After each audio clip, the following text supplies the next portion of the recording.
E finalmente chegou o grande dia que muitos investidores estavam esperando, que é o balanço do Banco Itaú, que é o famoso banco que dá mais lucro comparado a todos os outros bancos, tá? Em 2019 foi a segunda empresa mais lucrativa do ano, tá? Do Brasil, somente atrás de Petrobras, tá bom? Então vamos ver como foi esse gigantesco banco nesse último trimestre de pandemia.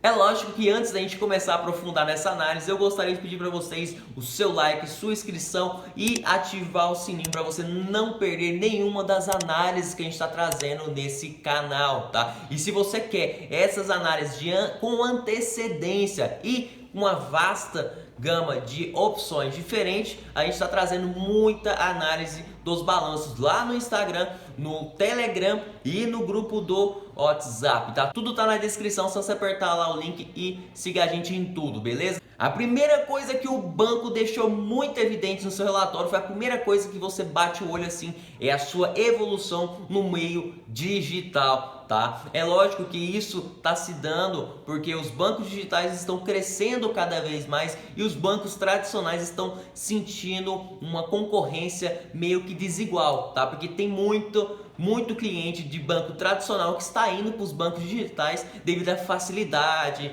devido a taxas menores, cartão sem anuidade, enfim, várias coisas, tá? E aí é lógico que os bancões não vão ficar para trás e estão batalhando ferrenhamente para crescer o seu meio digital. O Itaú, para você ter uma ideia, teve um aumento substancial de 214%, cara, dobrou a quantidade de pessoas que abrem conta através somente do seu aplicativo. Outra coisa que eles deixaram muito bem claro foi que o aplicativo está sofrendo constantes melhorias, modificações, está ganhando cada vez mais funcionalidade, o que é muito positivo para o banco, tá? Ainda mais nesse período de pandemia, o que ajudou e muito o banco a buscar novas melhorias em seu meio digital, tá? Essa concorrência aí com os bancos digitais está sendo muito positiva, coisa que a gente tem que ficar de olho, beleza? Então agora vamos começar com as análises financeiras desse banco.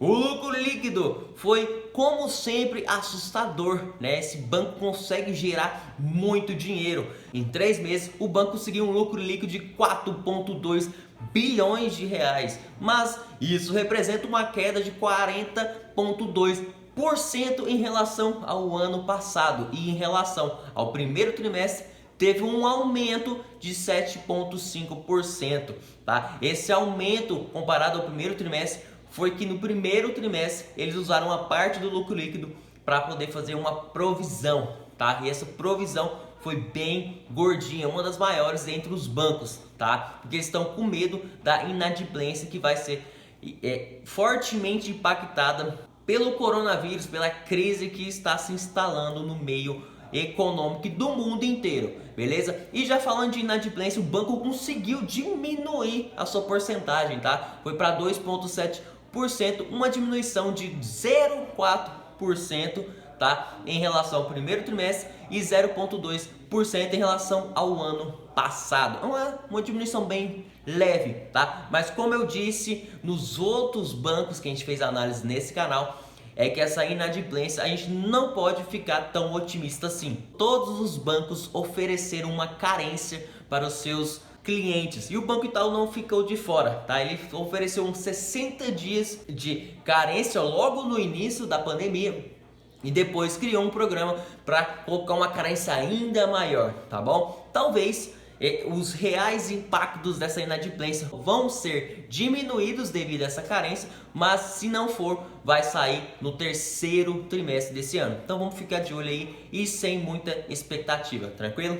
A carteira de crédito do Itaú também sofreu um aumento de 0,5%, um leve aumento, né? Bem modesto, fraco. Esse aumento foi puxado principalmente pelas grandes empresas que aproveitaram a taxa Selic baixíssima para pegar empréstimos, para pagar uma taxa de juros muito menor do que estão acostumados e poder investir nelas mesmas, criar novos empregos, expandir seus negócios, tá? Agora, se a gente for olhar pessoa física e microempresa que estão custando a sobreviver nessa pandemia, os empréstimos foi muito abaixo do esperado, mas se a gente pegar só a parte de grandes empresas, foi um aumento de quase 4%, que é muita coisa.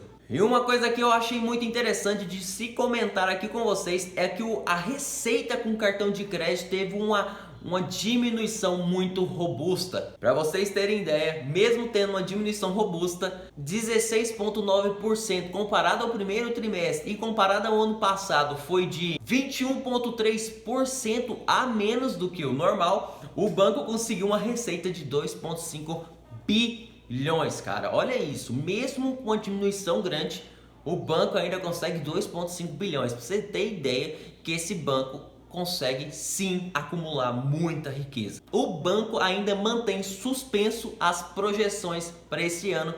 Igual eles falam, a extensão e profundidade da crise atual devido ao coronavírus ainda não pode ser medida, tá? Mesmo eles achando que nesse segundo trimestre tá havendo uma melhora acima da média. E para finalizar o vídeo, muita gente tem Itaúsa na carteira, né? E a Itaúsa tem grande porcentagem no Banco Itaú, né? 98% da receita da Itaúsa vem do Itaú.